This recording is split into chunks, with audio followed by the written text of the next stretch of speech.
అవినాష్ రెడ్డి గారు ఎప్పుడు అరెస్ట్ అవుతారంటారు, ఎలా చూడొచ్చు అంటారు? ఆల్రెడీ ఒకసారి అరెస్ట్ అయ్యే వ్యక్తికి బెయిల్ వచ్చేసిన తర్వాత ఆ బెయిల్ క్యాన్సిల్ చేయాలంటే చాలా కష్టతర సాధ్యం అనమాట.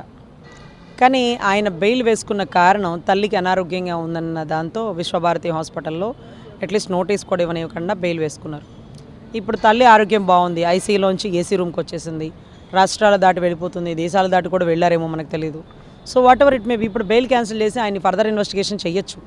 ఇన్వెస్టిగేషన్లో కీలక పార్ట్ ఏంటంటే ఆయన ఏ టైంలో ఎవరికి ఫోన్ చేసినారు, వారు ఫోన్ తీసుకెళ్ళి ఎవరికి ఇచ్చినారు, ఈ రెండు ముక్కలు ఇంతవరకు సిబిఐ వారు అడగలేదా?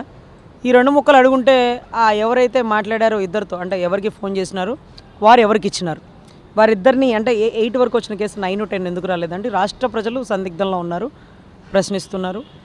ఒక దర్యాప్తు వ్యవస్థ మీద రాష్ట్ర ప్రజలు పెట్టుకున్న నమ్మకాన్ని ఆ దర్యాప్తు వ్యవస్థ కాపాడుకోవాల్సినటువంటి బాధ్యత ఉంది.